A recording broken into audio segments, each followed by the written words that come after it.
समस्याएं सबके आती हैं,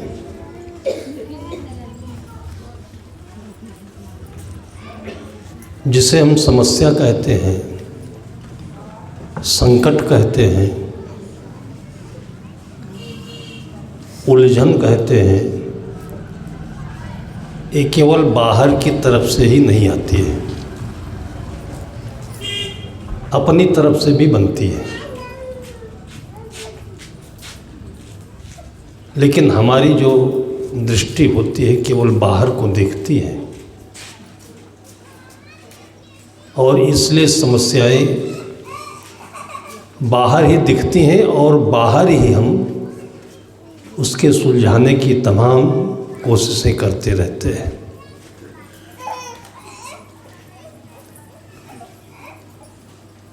बाहर हमारी आँखें हैं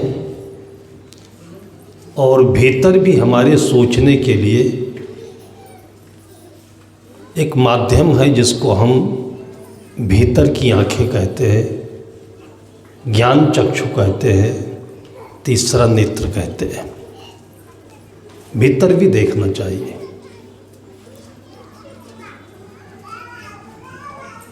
जिसे अहंकार कहते हैं, ये हमेशा आदमी को बाहर की तरफ ही देखने को प्रेरित करता है, अपनी गलतियों को समझने नहीं देता है। हम जैसे बाहर देखते हैं, भाई में देखते हैं, बहन में देखते हैं, माता पिता में देखते हैं, वैसे ही वो लोग हमारे में भी देखते हैं। वो हमारी तरफ देखते हैं, हम उनकी तरफ देखते हैं, और इन्हीं कारणों से पूरे जीवन भर हमें और हमारे बीच में उलझे रहना पड़ता है, जिसका कभी अंत नहीं होता है। बहुत आसान समाधान होता है इसका। संत गुरुजन उदाहरण देते हैं कि जैसे जमीन खाली पड़ी हुई है, आप उसमें परिश्रम करके धान लगाइए, बढ़िया सुंदर धान होगा। गेहूं बोइए, चना लगाइए, लेकिन कुछ न बो करके खेत को खाली रखते हैं तो खाली खेत में जैसे हमेशा जंगल घास उगते रहते हैं। ऐसा नहीं कि आप ज़मीन खाली रखें तो ज़मीन साफ सुथरी पड़ी रहे, अनाज नहीं होगा, जंगल होगा। इसी प्रकार से मन खाली रहने से भी मन में उलझे विचारों का जंगल, घास अपने आप उगते रहते हैं। कभी कभी बीमारी के कारण से भी ऐसा होता है। 8-10 वर्ष के बच्चों से लेकर के जवानों को, बूढ़ों को दिमाग की ऐसी बीमारी होती है जिसके कारण से दूसरों में शक होते रहता है। कई प्रकार के शक होते रहते हैं, मुझे मार देगा, पीछे लगा हुआ है। चोरी का शक होता रहता है। इसको मानसिक बीमारी के अंतर्गत जानते हैं। लोग नहीं जान पाते तो इतना ही समझते हैं कि ये बहू खराब है, लड़का खराब है, ये झगड़ता रहता है, दूसरों में दोष देखता रहता है। लेकिन ऐसी परिस्थिति हो तो ऐसे लोगों को डॉक्टर के पास ले जाना चाहिए। नींद अच्छी आए, डॉक्टर लोग उसके लिए औषधि देते हैं। नींद अच्छी आए तो फिर धीरे धीरे मन शांत होने लगता है, फिर ये बीमारी दूर हो जाती है। खान पान के, जलवायु के, वातावरण के परिवर्तन से पिछले 10-5 वर्षों में ये बीमारी बढ़ी है, जिसको मानसिक बीमारी कहते हैं। लोग नहीं जान पाते हैं तो भूत प्रेत का चक्कर समझ करके उल्टे सीधे नादान अज्ञानी लोगों के पास ले गए। थोड़ा सा राहत जैसे दिखता है, लेकिन फिर धीरे धीरे समस्या बढ़ती जाती है। मानसिक बीमारियां पहले भी होती थी। छत्तीसगढ़ में टोनही के नाम से बहुत ही अपवाद चलता था। कितने लोग निर्दोष प्राणी पीटे जाते थे, देश गांव से निकाले जाते थे, उनके साथ लोग दुर्व्यवहार करते थे। अब धीरे धीरे वो जो गलत धारणाएं थी मिटी, लोगों को कुछ समझ में आया। लेकिन वही बीमारी जो लोगों की नज़रों में दोष देखने वाली आदत थी, अब धीरे धीरे वो मानसिक बीमारी के रूप में समझ में आने लगी है। ये जानकारी के अभाव में लोग ठीक से समझ नहीं पाते हैं, तो उसके साथ मारपीट कर लेते हैं, झगड़ने लगते हैं। लेकिन जो समझदार लोग हैं इस चीज़ को समझ करके डॉक्टर के पास ले जाते हैं। ऐसी दवाइयाँ हैं जो मन में विचारों को शांत कर देती हैं, खुश करती हैं, नींद अच्छी लाती हैं, और फिर दवा से आराम होता है। फिर उसी के स्वभाव में हम अच्छाई भी देखने लगते हैं। मन में घास नहीं जगे, फालतू के विचार नहीं आए। इसलिए संत गुरुजनों ने मन की सबसे अच्छी दवाई दी है भजन। गोस्वामी जी ने कहा है, अब तजी भजन करो दिन राति, अब प्रभु करो कृपा यही भांति, सब तज भजन करो दिन राति। अब तो ऐसी कृपा कर दीजिए कि संसार के जंजाल में जो मन उलझा हुआ है, अटका हुआ है, छूटता नहीं है, चिपका है, ये हमसे छूटे और रात दिन हम भजन में मन लगाएं। सुबह के सत्र में जैसे मैंने बताया कि औरों को भी सुख मिले हमारे स्वभाव से, हमारी प्रवृत्ति से, हमारी उलझन से। क्योंकि आदमी जो काम करता रहता है उस काम को करने की धीरे धीरे उसके अंदर में आदत पड़ जाती है। काम करने की आदत, पैसा कमाने और जोड़ते रहने की आदत, खर्च ना करने की आदत, और ऐसे ऐसे बहुत सारी गलत आदतें पड़ जाती हैं, जिसकी वजह से हमारे साथी हमसे परेशान रहते हैं और हम परेशान रहते हैं, साथियों को परेशान करते हैं।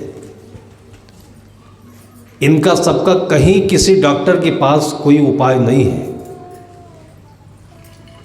मन की बीमारी का उपाय तो 5%, 1-2%।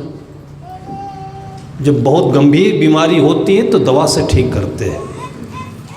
लेकिन जो अपने विचारों के अज्ञान के कारण से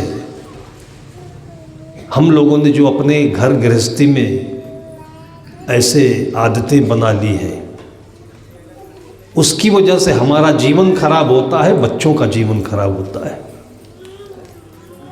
अधिकतर घरों में जब इकट्ठे होते रहते हैं, लोग इकट्ठे रहते हैं, तभी झगड़े ज़्यादा होते हैं। जो लोग नौकरी में हैं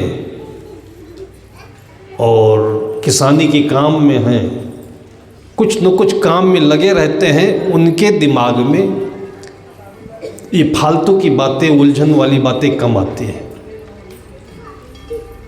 इसलिए संत गुरुजनों ने मन को एक सही रास्ता देने के लिए, मन को एक अच्छे भाव में, वातावरण में बनाए रखने के लिए सबसे बढ़िया मंत्र दिया, उपाय दिया, औषधि दी। सब तज भजन करो दिन राति, अब प्रभु कृपा करो यही भांति। हमारे समाज में भारतीय संस्कृति की एक स्थापना है कि जगह जगह आश्रम मिल जाते हैं। हफ्ते भर में एक बार सरकार अपने विभागों में छुट्टी रखते हैं। हम लोग अपने मन के राजा हैं, जो घर में रहते हैं, किसानी करते हैं, घर का काम करते हैं। काम नहीं होता है तो बिना काम का काम बनाए रखते हैं। इसी में ताश खेलने की आदत है, चौराहों पर जाकर के समोसा खाने, चाय पीने की आदत है, 10-20 लोगों के पास बैठ कर के फालतू की बातें करने की आदत है। अब तो गांव-गांव में भी नुक्कड़ नुक्कड़ पर बैठ कर के ऐसी दुकानें चलाते हैं, लोग बैठते हैं, और इनकी वजह से हमारे दिमाग में दुनिया का जंजाल पैदा होता है। इससे नुकसान बच्चों का होता है, परिवार का होता है, आने वाली पीढ़ी का होता है। इतनी सुंदर व्यवस्था है, अपने पास में सदग्रंथ हो, अपना एक अलग कमरा हो, कमरे में कुछ अध्ययन करें। आजकल तो बहुत ऐसे साधन हैं, लोगों के पास मोबाइल है, टीवी है, अच्छी अच्छी बातें आती रहती हैं, लेकिन इसमें भी सावधानी रखने की आवश्यकता है कि इसकी भी आदत पड़ती है। हमेशा टीवी में भले ही केवल प्रवचन ही सुनते रहते हो, हमेशा कोई काम करते रहने की जो आदत है वो अच्छा होता है तो भी बुरा हो जाता है। इसलिए अपने जीवन को थोड़ी देर के लिए बिना किसी काम के खाली बैठने का भी अभ्यास बनाना चाहिए, जिसको दृष्टा का अभ्यास कहते हैं, ध्यान कहते हैं, स्वरूप स्थिति कहते हैं। कल को सद्गुरु का आशीर्वाद रहे कि ऐसे दिन ना आए, लेकिन कल को ऐसे अकेले में बैठना पड़े, हॉस्पिटल में हो, घर में चारपाई पर पड़ जाएं, ऐसी ऐसी बीमारियां आती हैं, तब तो कोई ताश खेलने वाला नहीं मिलेगा, बातें करने वाला नहीं मिलेगा, या हम बोल नहीं सकते हैं, तब तो अकेले में हमें बहुत उलझन होगी। सद्गुरु कहते हैं कि पहले से ही अपने जीवन के इन परिस्थितियों को सामने रख करके अकेले में जीने का अभ्यास बनना चाहिए। खाने पीने की आदत पड़ जाती है, वही चीज़ मिलना ही चाहिए। कभी वो चीज़ नहीं मिले तो दूसरों के घर गए हुए हैं, जो चीज़ मिल जाती है उसी में मन को संतुष्टि होनी चाहिए। और स्वास्थ्य के लिए, जीवन को सुंदर बनाने के लिए सबसे सुंदर नियम तो यह है कि जो कुछ बिना मांगे, बिना बोले मिल जाए, हो जाए, उसी में संतुष्टि रहे और उसी में जीवन सुंदर बनेगा। कहावत कहते हैं, बिन मांगे सो दूध बराबर, मांगे मिले सो पानी, कहें कबीर सो रक्त बराबर, जामे ऐचा तानी। अब ये सब चीज़ें व्यवस्थापकों पर भी निर्भर करता है। अच्छे घर से बेटी आई हुई है बहू बनकर, उनके माता पिता ने अच्छे संस्कार दिए हुए हैं, तो जो प्रकृति की दिनचर्या है, जैसे नियमित रूप से सूर्य नियमित समय पर, एक निश्चित समय पर उदय होता है, फिर दोपहर है, फिर शाम है, सूर्यास्त है, ऐसे ही नियमित समय पर उठना, फिर सवेरे अपनी नित्य क्रिया से निवृत्त होकर के कुछ जलपान बनाना, बच्चों को देना, बूढ़ों को देना, घर की सेवा में रखना, फिर दोपहर में भोजन का समय निश्चित रखना, शाम के समय एक निश्चित समय में बैठ करके कुछ थोड़ा सा पूजा पाठ कर लेना।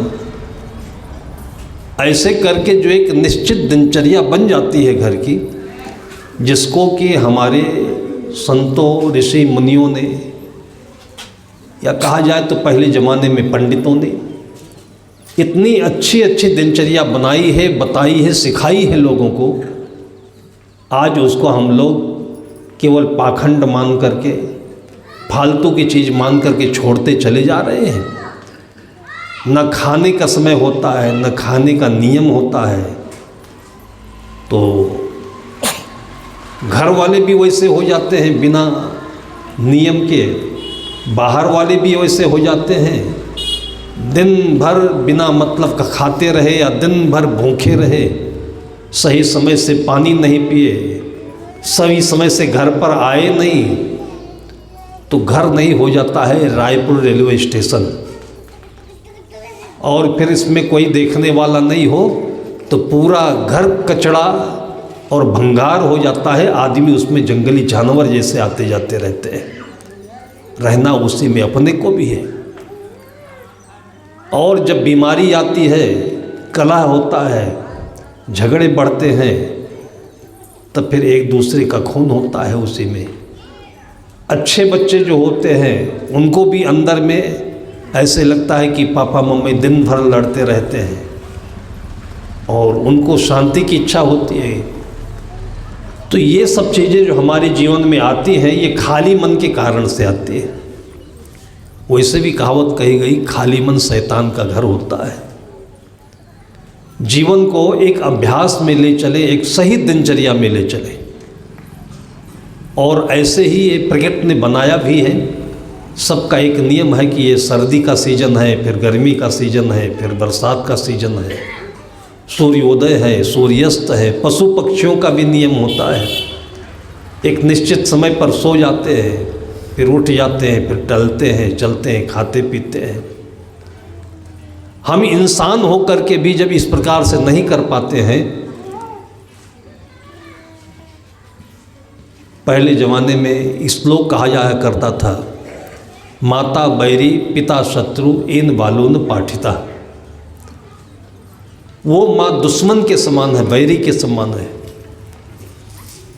जिसके द्वारा, जिस माता पिता के द्वारा बच्चों को सुंदर आचरण का व्यवहार नहीं सिखाया गया, उनको सत्शिक्षा नहीं दी गई, अच्छे भोजन और अच्छे आचार विचार का ज्ञान नहीं दिया गया।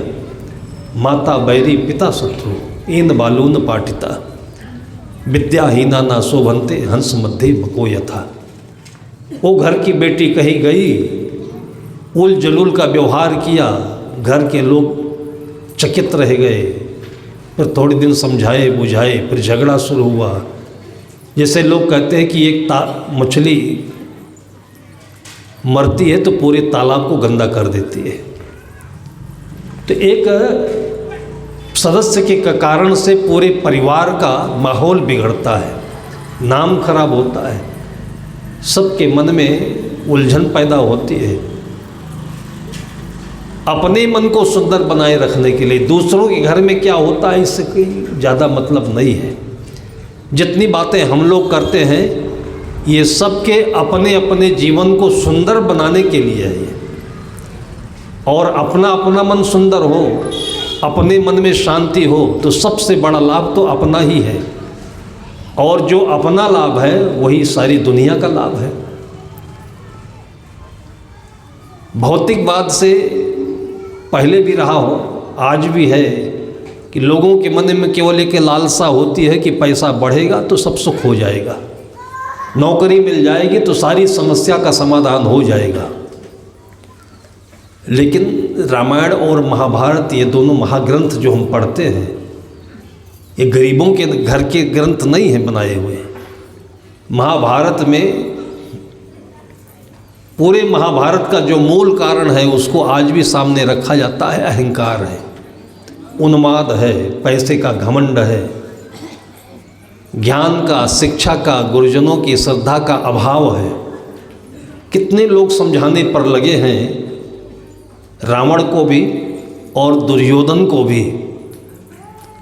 दुर्योधन को पांडवों लोगों ने केवल छोटी सी शर्त रखी कि भाई आपके परिवार के हैं हम, इतना बड़ा साम्राज्य है और केवल 5 गांव भर दे दीजिए, इसी में हम लोग अपना इसको इंद्रप्रस्थ बना लेंगे और शांति से रहेंगे, आपको तकलीफ नहीं होगी।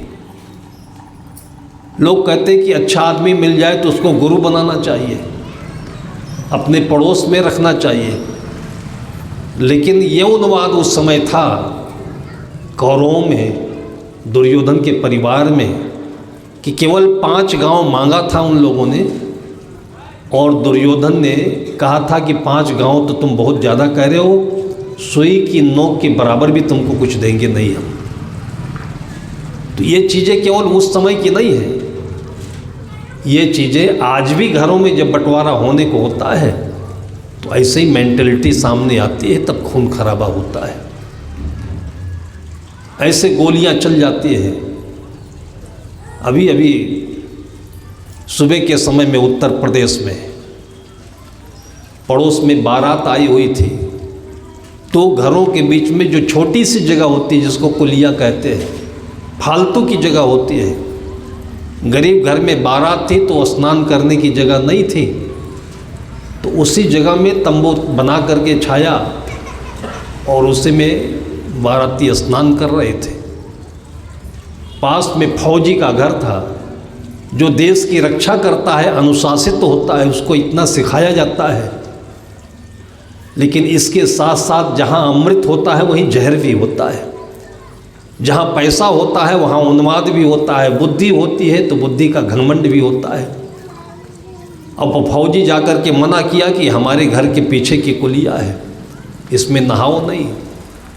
उन लोगों ने भी कुछ कहा होगा, दोनों की बातें बढ़ी और इतने उन्माद में आकर के वो फौजी अपने घर से पिस्टल लाया और 10-12 गोलियां चला दी, राउंड गोली चला दी, खून भी हुआ, सब जेल भी गए, नौकरी भी गई होगी। बहुत छोटी छोटी बातों में, जिसको महाभारत कहते हैं, इसके पीछे कोई बहुत बड़ी बात नहीं है, बहुत छोटी छोटी बात है। और ये इसलिए कथाओं में जोड़ी गई है कि केवल उसी जमाने की बात नहीं है कि राम के समय में रावण हुआ करता था, और दिल्ली में ही वो हस्तिनापुर में ही कोई धृतराष्ट्र हुआ करता था, दुर्योधन हुआ करता था उसका बेटा। धृतराष्ट्र का मतलब होता है परिवार में जिसके अंदर में, मुखिया के अंदर में किसी एक बेटे के लिए बहुत मोह हो जाए, संतान उसके 3 हैं, लेकिन किसी एक कारण से किसी एक के प्रति ज़्यादा पक्ष हो जाए, मोह हो जाए, और जब ज़्यादा बड़ी संपत्ति होगी तो उस परिस्थिति में महाभारत ही होगा, वो व्यक्ति धृतराष्ट्र होगा, और जिससे मोह करेगा वो दुर्योधन होगा। तो ये चीज़ें जो उस समय की हैं ये आज भी हैं, और इसलिए इन आख्यानों को, इन कहानियों को धर्म से जोड़ करके धर्म ग्रंथ के रूप में रखा गया कि लोगों को व्यवहार की उलझनों का कारण समझ में आए कि इन कारणों से मन में ये विकार पैदा होते हैं, जिसको काम कहते हैं, लोभ कहते हैं, क्रोध कहते हैं, मोह कहते हैं। इसी को गीता का उपदेश भी कहते हैं। वैसे इन सबको धार्मिक ग्रंथ मान करके किनारे रख दिया गया। धार्मिक का मतलब कि जो कोई अच्छी ज़िंदगी जीना चाहे वो धर्म से व्यवहार करे, धर्म का आचरण करे। अब मुसलमानों ने अपना अलग धर्म बना लिया, ईसाइयों ने अपना अलग धर्म बना लिया। भारतीय संस्कृति में, परंपरा में पीछे से जिसका नाम हिंदू धर्म पड़ा, ये तो बहुत पीछे नाम पड़ा है हिंदू धर्म, लेकिन ये धर्म किसी नाम से नहीं होता है, ये मानव धर्म है। रामायण में जितनी बातें कही गई हैं वो हिंदू धर्म नहीं है, मानव धर्म है।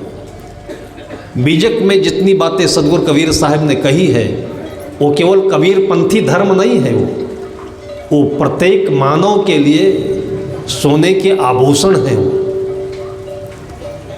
आपा तजय, आप इस एक दोहे को ले लीजिए बीजक के, और इसमें पूरे महाभारत का, गीता का सार आ जाता है। साहब कहते कि आपा तजय हरि भजय, नख सिख तजय विकार, सब जीवन से निर्भय रहे, साधु मता है सार।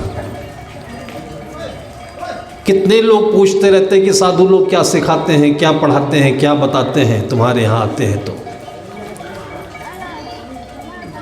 सादा जीवन उच्च विचार, अच्छा जीवन, थोड़े से थोड़े में अच्छा से अच्छा जीवन जी सकने वाला भक्त होता है, साधु होता है, और ये संभव है। लेकिन ये मन का उन्माद है कि नहीं, जब पैसा बहुत होगा तब अच्छी ज़िंदगी बनेगी। उस पैसे के लिए फिर आदमी अधिक ज़मीन चाहिए, बड़ी नौकरी चाहिए, और फिर उसके अंदर में तृष्णा है, लालच है और अनैतिक कर्म है, ये सब बढ़ते जाते हैं। और पैसा तो कभी होता है, कभी नहीं होता है, लेकिन ज़िंदगी बर्बाद जाती है। इसलिए ये सोच, ये वहम अपने मन से निकाल देना चाहिए, और ये वहम निकाल करके हमें संत महापुरुषों की वाणी को एक संप्रदाय ना समझ करके, एक किसी समूह विशेष के लिए ना समझ करके, ये सभी मनुष्य के लिए एक बहुत सुंदर सूत्र है, मंत्र है, और इसको समझेंगे तो मन सुखी रहेगा, सुलझा हुआ रहेगा, बच्चों की पढ़ाई अच्छी होगी, घर में खाना पीना अच्छा हो तो बच्चों की बुद्धि अच्छी होगी। तो गीता महाभारत के हिसाब से, सद्ग्रंथों के हिसाब से यही बातें समझाई जाती है। युक्ताहार विहारस्य युक्त कर्मश्चेष्टसु युक्त स्वप्नावबोधस्य योगो भवति दुःखः। लेकिन जिस घर में धर्म का वातावरण होता है, संत आते हैं, तो वहाँ पर ये सारी बातें समझाई भी जाती हैं, बच्चे समझते भी हैं, और माता पिता उसी प्रकार से व्यवस्था रखते हैं। जहाँ पर ये सब नहीं होता है, घरों में देखिए आजकल अपने घर में दूध होता है, वो दूध बेच देते हैं, बाहर से चाय लाते हैं। अपने घर में चना है, गेहूँ है, दाल है, उससे मन तृप्त नहीं होता है तो चाय लाएंगे, ब्रेड लाएंगे, डबल रोटी लाएंगे, चाय में डुबो करके बच्चों को खिलाएंगे। कुरकुरे खा रहे हैं, मसालेदार चीज़ें खा रहे हैं, और थोड़े दिन के बाद जब इन्हीं सब चीज़ों से लीवर खराब होता है तब बच्चों की दशा खराब होती है। शरीर में सही रक्त नहीं बनेगा, ताकत नहीं आएगी तो बुद्धि कहाँ से आएगी। लेकिन ये वातावरण मिला नहीं, बना नहीं।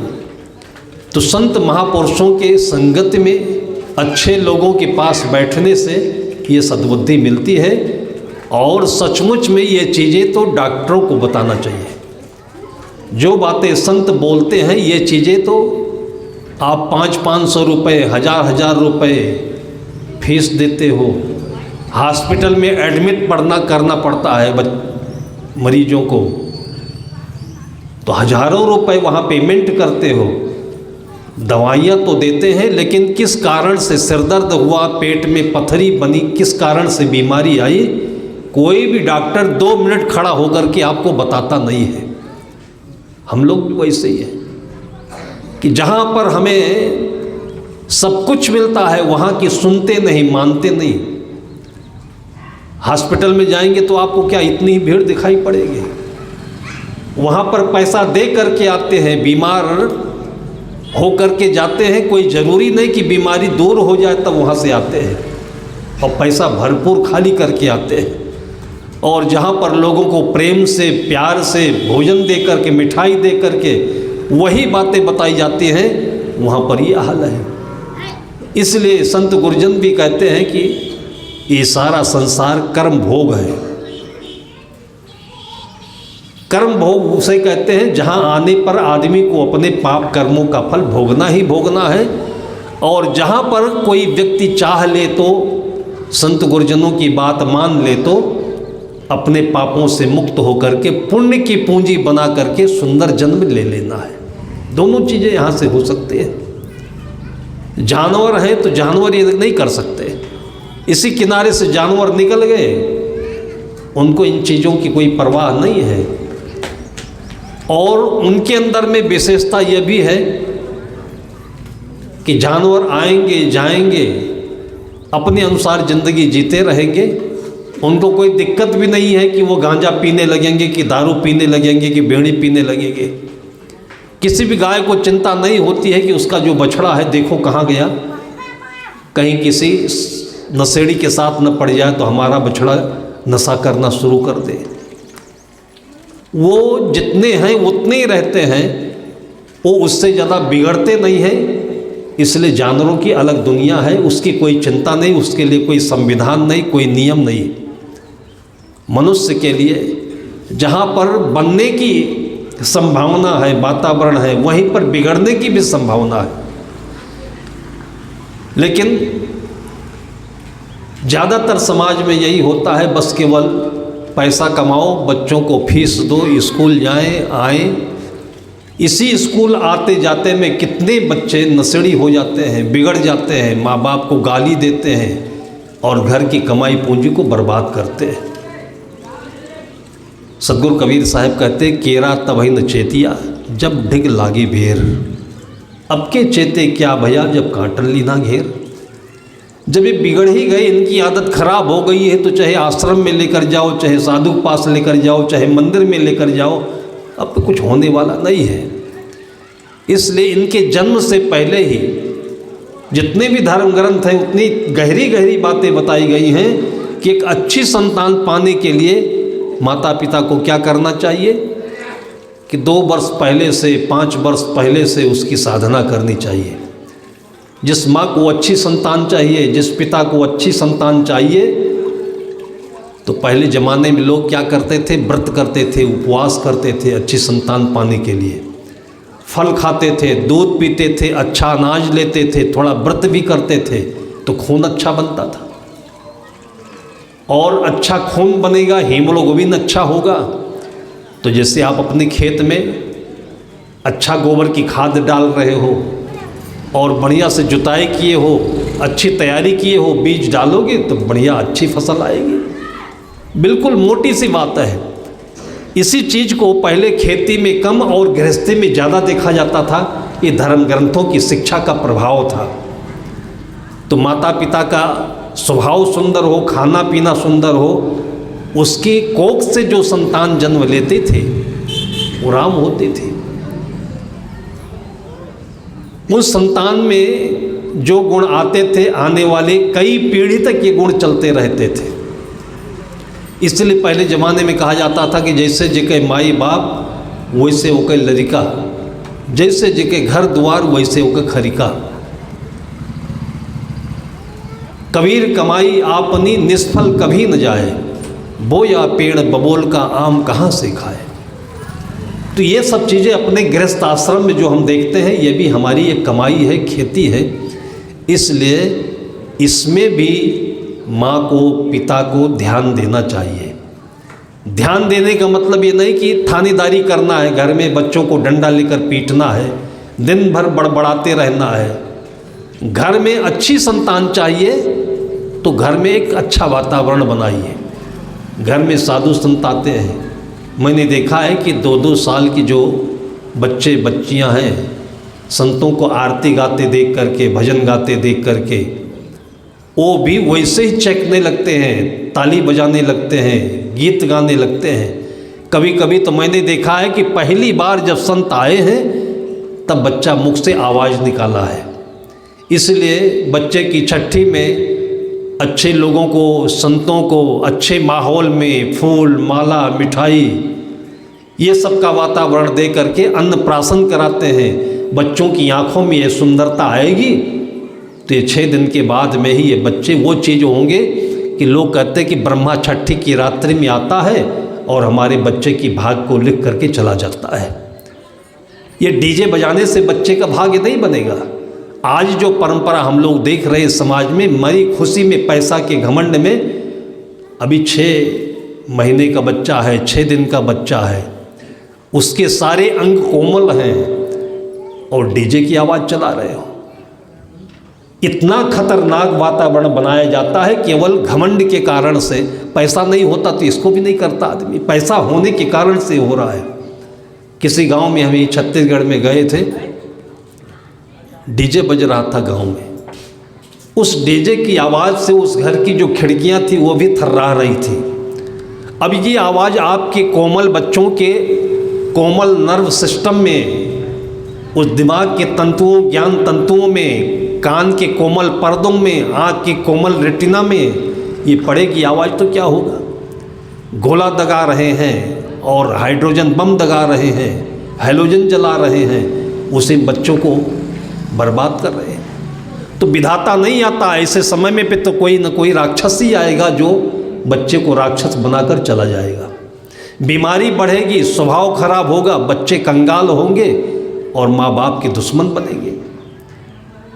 तो ये सारी चीज़ें हमारे समाज में हमारे मनीषियों के द्वारा, संत महापुरुषों के द्वारा दी गई और आज भी जो बताई जाती हैं, तो इसको ये नहीं समझना चाहिए कि यह केवल कबीर पंथ के लिए है, केवल राधा स्वामी के लिए है, केवल ये गायत्री के लिए है। ऐसी बात नहीं है। ये अच्छी बातें सब के लिए हैं और सबको अपने घर में इसका वातावरण बनाना चाहिए। आज ये परंपरा है तो हम लोग इसको सुनते हैं, बैठते हैं, देखते हैं। जहाँ ये परंपरा नहीं तो वहाँ क्या करेंगे? वहाँ पर जो जैसे बच्चा जन्म लिया, जैसे पाया वैसे देखा वैसे सुना, और इसी की परिणति है कि आप लोग टीवी में देखते होंगे, मोबाइल पर यूट्यूब में देखते होंगे कि इस्राइल और हमास के बीच में, फिलीपींस के बीच में जो आज 1 साल से युद्ध चल रहा है, कितने छोटे छोटे बच्चे काट दिए गए, माँओं के साथ में दुराचार हुआ है, घर बिगड़ गए, तो आए दिन उसके घर पर गोले बरसा रहे हैं। ये कहानी नहीं है, ये आँखों से देखी जाने वाली बातें हैं। वो देश ऐसे क्यों बने? क्योंकि वहाँ की पढ़ाई ही ऐसी है, वहाँ की संस्कृति ही ऐसी है और आने वाली पीढ़ी ऐसे भुगतती रहेगी। जहाँ पर भी आप देखिए धर्म के नाम पर बकरे काटे जा रहे हैं, मुर्गे काटे जा रहे हैं, और वहीं पर कोई बात पड़ जाती है तो बाप भी काटे जाते हैं। भाई औरंगजेब जो था, ये अपने बाप को जेल में बंद करके, भाई का गर्दना उतार करके, काट करके अपने बाप के सामने उसने फुटबॉल जैसे ले जाकर रख दिया। ये किसने किया? ये उसने किया कि जिसकी परंपरा में ही काटना धर्म माना जाता है। ये कोई धर्म है? ये आज हम लोग भाग्यशाली है कि एक सुंदर भूमिका में जन्म पाए हुए हैं और ऐसे कार्यक्रमों में बैठ करके ये सब अच्छी अच्छी बातें सुनने को पाते हैं। जो बातें संत बता रहे हैं ये किताबों में होनी चाहिए, जिसको आपके बच्चे पढ़ते। ये वहाँ होनी चाहिए जैसे थाने पर जाते हैं आप झगड़ा लेकर के, तो कोई अच्छा थानेदार होता तो वो FIR नहीं लिखता, वो दोनों पक्षों को सामने रख करके अच्छे से समझाता, समझाने के बाद में बोलता, वार्निंग देता कि दोबारा आओगे तो तुम्हारा घर बर्बाद हो जाएगा, तुम्हारे बच्चों की पढ़ाई लिखाई बर्बाद हो जाएगी। तब अच्छे समझदार लोग दोबारा झगड़ा नहीं करते। लेकिन ये थानेदार कोई समझाएगा क्या? आप झगड़ा लेकर के वकील के पास जाते हो, कितने वकील हैं कि जो आपको समझाते हैं कि आप हार जाओगे, मुकदमा मत बनाओ, आप झगड़ा मत करो, आपकी संतान, आपकी आने वाली पीढ़ी बिगड़ जाएगी। कौन वकील बताता है? सरकार का यह ठेका है कि सरकार माई बाप होती है और सरकार आपके लिए ये सारी सुविधाएं सामने रखे कि हमारा गांव सुंदर बने, समाज सुंदर बने। कहीं कहीं दिखता भी है, कहीं कहीं गांव में मैंने देखा है कितना सुंदर तालाब बना हुआ है और तालाब के किनारे सुंदर सुंदर पेड़ पौधे लगे हुए हैं। लोग सवेरे शाम वहाँ बैठे, मन सुंदर होगा। किसी किसी गांव के स्कूलों को मैंने देखा है कितने अच्छे अच्छे फूल पौधे लगे हुए हैं और बच्चों को अच्छी शिक्षा दी जाती है। तो जहाँ पर हम जागरूक हैं, हम चाहते हैं, गवर्नमेंट पैसा दे रही है, तो हम अपने गांव को, परिवार को, समाज को अच्छा बना सकते हैं। इन्हीं चीज़ों के लिए संत लोग प्रेरणा देने आते हैं। संतों को न सरकार पैसा देती है, न ट्रेनों में बिना टिकट करने की, यात्रा करने की अनुमति मिलती है। अनजान जगह पर भूखे पड़े रहे, कोई भोजन भी नहीं देने वाला मिलता है। संत तो भटकते हुए आपके भाग्य से आपके गांव में टपक पड़ते हैं और तब आपको जितना सुनना चाहें, जितना लेना चाहें, ज्ञान के सरोवर में आपको निमज्जित कराते हैं। ये उन संतों का कितना बड़ा उपकार है जो आज तक ये परंपरा ले करके और आप सबके बीच में ये सुंदर वातावरण दे रहे हैं। इसको रोज़ सवेरे और साम गीत के रूप में संत महापुरुषों की महिमा के रूप में गा गा करके अपने बच्चों के कानों में सुनाइएगा। जैसे कि यशोदा माता भगवान श्री कृष्ण के बाल्यावस्था में दूध पिलाते पिलाते गाती थी, जिसको लोरिया कहते थे। यशोदा हरि को पालने में झुलावें दुलरावें, मैया कवई बढ़ेगी चोटी। जो इस प्रकार के पद्य बने हुए हैं, ये माँ और बेटे के बीच में कितना मनोरम, कितना सुंदर प्यारा मीठा संवाद है। ये कोई माँ हुआ करती थी जो अपने बच्चे के लिए करती थी। आज अपने जीवन को सार्थक बनाने के लिए, पुण्यशाली बनाने के लिए एक सुंदर अभ्यास बनाएं, सुंदर गुणों से अपने घर को सजाएं। इससे में अच्छा स्वास्थ्य भी मिलेगा, अच्छा मन मिलेगा, और जो कुछ भी समस्या होगी उसके लिए साधु संतों का दरबार 24 घंटे खुला रहता है, और वहाँ पर पहुँच करके अपने मन का हम समाधान पा सकते हैं, दुनिया की नरक यातना से बच सकते हैं। देखिए, एक दूसरी कल्चर है, वो पैसे वाला कल्चर है कि जहाँ भी थोड़ा सा तन्न मन हुआ घर में, आदमी तुरंत पैसा लेकर के जाता है और मुकदमा बना लेता है, थाने पर चला जाता है, हॉस्पिटल में चला जाता है। लेकिन आप सोचिए कि जब अयोध्या में ये संकट आया है तो ये सब नहीं हुआ। वो तो स्वयं एक राजा थे, लेकिन राजा के जीवन में भी संकट आता है, और उस संकट को कोई गुरु वशिष्ठ जैसा महापुरुष आ करके और ऐसा समाधान देता है कि अयोध्या में आज तक दीप जल रहे हैं। हमारे भारतीय परंपरा में आज भी दीपावली होती है तो दीप जलाए जाते हैं।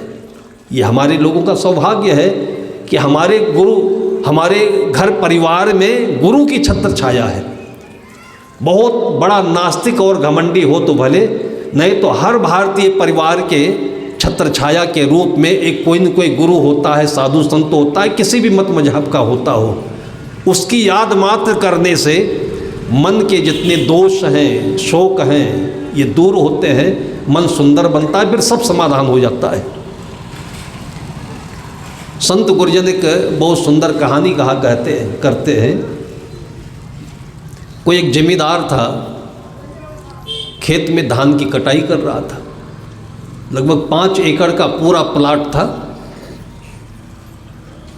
तो उत्तर प्रदेश की घटना है, उत्तर प्रदेश में मेड़ बहुत पतले पतले होते हैं, आबादी घनी है, ज़मीन कम है। आपके छत्तीसगढ़ में तो 2-4 डिसमिल का तो मेड़ ही मेड़ बना रहता है। अब थोड़ा थोड़ा कम पड़ने लगा है जब आबादी बढ़ी है। तो जमींदार मेड़ पर बैठा हुआ था, धान कट रहा था। उसी रास्ते से शंकर पार्वती कहीं अपनी यात्रा से जा रहे थे।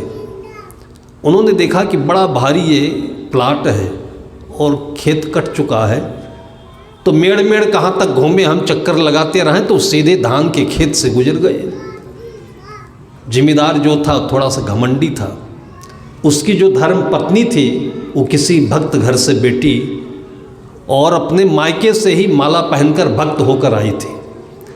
कभी कभी समझाया करती थी अपने पति को कि आप भी माला पहन लीजिए, इससे आपके जीवन में तन मन धन की रक्षा होगी। गुरु हमारे इष्ट है, तन मन धन से रक्ष, निस्वरूप को बोध दे कीन्हो जीवन स्वच्छ। ये ऐसे कारीगर हैं जो हमारे घर के धन को सजा देते हैं, मन को सजा देते हैं, परिवार को सजाते हैं। लेकिन घमंडी आदमी को ऊपर थोड़ा सा ज्ञान कम लगता है, बल्कि उल्टा लगता है, जैसे बुखार में आदमी को चीनी भी कड़वी लगती है। नहीं मानता था। उसी कारण से जो अंदर में गर्मी थी पैसे की, जिम्मेदारी की, उस शंकर पार्वती को उस खेत से जाते देखा तो एकदम से गर्म से बौखला करके उसने कहा कि साले तुम लोग अंधे हो, हमारे खेत में घुसे चले जा रहे हो। शंकर पार्वती एकदम से आश्चर्यचकित हो गए कि ऐसा कोई नुकसान वाला काम तो हम लोगों ने किया नहीं है। ये जिम्मेदार आदमी कितना घमंडी है ये।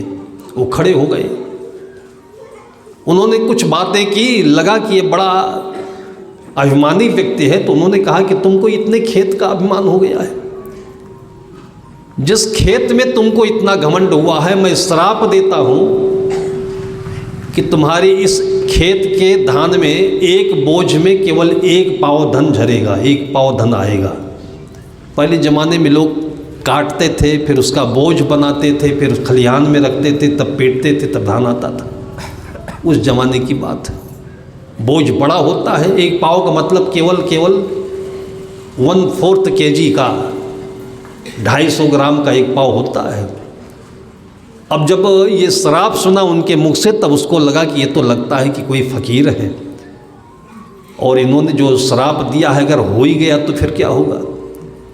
पूरे साल भर की खेती यही दाना अनाज है और सब सत्यानाश हो गया। फिर वो प्रायश्चित भी किया, लेकिन अब जो मुख से गलती हो गई, निकल गई बात, तो वापस आ नहीं सकती है। घर आया, शाम को भोजन करने बैठता है तो उदास उदास खाना अच्छा नहीं लगता है। पत्नी भाप गई कि आज कुछ न कुछ तकलीफ़ है मेरे पति को, तो उन्होंने कारण पूछा तो कुछ बोलते नहीं। कोई अच्छी बात हो तो बोले, काम सब बिगाड़ करके आए हैं, तो मन कुंठित हो गया है, बोलते नहीं।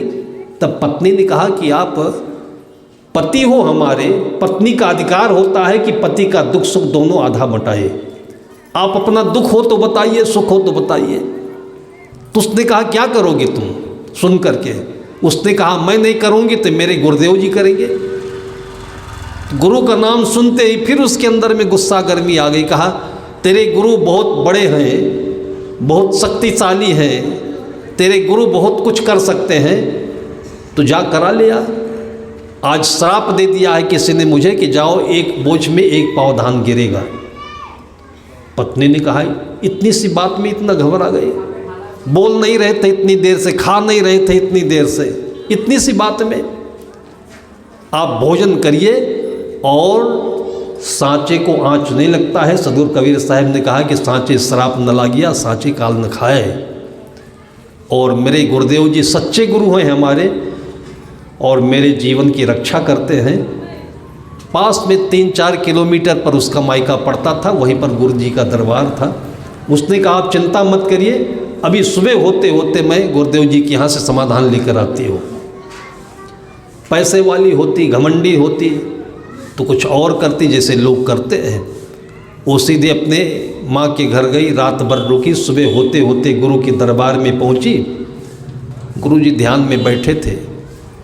थोड़ी देर के बाद फिर उठे, घूमते फिरते उसके पास आए, बेटी बहुत दिनों के बाद तुम दिखाई पड़ी हो, क्या बात है? उसने कहा दुख में सुमिरन सब करें गुरुदेव जी, ये संसार माया जाल है। आज हमारे ऊपर एक मुसीबत आ गई है, हमारे पति देव से कुछ गलती हो गई और इसी के समाधान के लिए मैं आपके दरबार में आई हूँ। ये बोल करके उसने पूरी बात बताई। तो गुरुदेव जी ने कहा कि देखो गाली तो किसी को नहीं देना चाहिए, गलती तो तुम्हारे पति ने ज़रूर की है, लेकिन जिन्होंने श्राप दिया है उन्होंने कुटिल भाव से श्राप नहीं दिया है। उन्होंने श्राप इसलिए दिया है, ये चोट इसलिए दी है कि उनकी आंखें खुले, दिमाग खुले। जैसे स्कूल में अध्यापक होता है, छोटा बच्चा बहुत शरारत करता है, आलसी होता है, बुद्धि कुंठित होती है, एक झापड़ लगाता है तो दिमाग खुल जाता है। उन्होंने तो कुछ नहीं कहा, एक झापड़ लगाया है, तुम घबरा गई, तुम भक्त की बेटी, संत की बेटी हो करके तुम घबरा गई, तुमने ध्यान नहीं दिया। उसने कहा गुरु महाराज मेरे पतिदेव घबराए हुए थे, उन्हीं की संगत में मेरी बुद्धि काम नहीं कर रही है। गुरु महाराज ने बताया कि उन्होंने श्राप क्या दिया है? श्राप दिया है कि 1 बोझ में केवल 1 पाव धान गिरेगा। उन्होंने कोई कुटिल भावना से नहीं दी ये श्राप। तुमने ध्यान नहीं दिया, इसमें तुम्हारी बरकत का रास्ता भी खुलता है। उन्होंने यही तो कहा कि 1 बोझ में 1 पाव धान गिरेगा। उन्होंने कोई शर्त तो लगाई नहीं कि बोझ बड़ा होगा, कि ट्रैक्टर के बराबर होगा, कि डंपर के बराबर होगा। अरे पगली, तू जा अपने जितने भी तुम्हारे सहयोगी हैं, बच्चे हैं, 10, 20, 50 सहयोगों को लेकर के और धान के खेत में बोझ बनाना शुरू कर। कितना बड़ा बोझ? 2-2 पेड़ का बोझ बनाना, 2-2 पौधे का बोझ बनाना। और शंकर भगवान की भूसी खिसक जाएगी धान देते देते। 2 पेड़ में 1 पाव होता ही नहीं धान, लेकिन वचन दिया है तो देंगे वो। इतना समाधान सुनते ही गदगद हो गई, एकदम मन मयूर नाच उठा उसका, और बोलो सद्गुरु देव की जय बोलते हुए एकदम छम छम मीरा बन कर के आ गई अपने घर आंगन में, और अपने पति से बोली कि चलिए आप देखते हैं किसकी हिम्मत है शराब लगाने की। और जो करतब दिखाई उसने कि कहते हैं कि उस साल उसके 5 एकड़ में 20 वर्ष का रिकॉर्ड टूट गया, इतना धान पैदा हुआ, इतना धान पैदा हुआ। तब जाकर के जो जिम्मेदार थे ना, कहते हैं कि जिम्मेदार हाथी बनता है, इसलिए हाथी कभी झुकता नहीं है। लेकिन उस दिन वो हाथी भी झुक गया, और तब फिर मान गया कि यहाँ जीवन में कोई एक ताकत होती है जिससे तन मन धन की रक्षा होती है। वो हमारे गुरु हैं, गुरु हमारे इष्ट हैं। तन मन धन से रक्ष, निस्वरूप को बोध दे, कीन्हों जीवहि स्वच्छ। एकदम कृतकृत्य हो गया जिम्मेदार, और तब मान गया कि हाँ जीवन में तो एक गुरु की आवश्यकता होती है। ये परंपरा हमारे पुरखों ने, हमारे पूर्वजों ने जो दी है, उनको रोज़ सवेरे शाम याद करें, उनकी यश कीर्ति के गुणगान अपने बच्चों के कानों में डालें। इनका कोई बाल बांका नहीं कर सकता है। आप लोग भाग्यशाली हैं कि समय समय से, आज से लगभग पहली बार मैं जब सिवनी में आया हुआ था सन 1981-82 के सदगुरु प्रेमदेव की छत्र छाया में, तब यहाँ श्रद्धेय श्री चंदन साहिब जी हुआ करते थे, आश्रम के महंत। उसके बाद 1-2 बार और आया हूँ। मैं देख रहा हूँ कि छत्तीसगढ़ की ये पावन धरा भी भाग्यशाली है कि लोग इस कांटों के बीच में भी, इतना कीचड़ होता है बरसात के दिनों में, उसके बीच से भी इतना सुंदर उपार्जन करके और इतना सुंदर वातावरण बनाते हैं, जिसको ये कार्यक्रम कहते हैं। कहीं रामायण, कहीं भागवत है, कहीं संतों की चर्चा है। इसी में हमारे आने वाली पीढ़ी सुखद रूप से अपने जीवन को सुंदर बना करके आने वाली पीढ़ी को स्थानांतरित करते रहे। ऐसे बहुत सारी शुभकामनाओं के साथ में अभी की चर्चा को मैं यहीं पर विराम देता हूँ। बोलिए सद्गुरु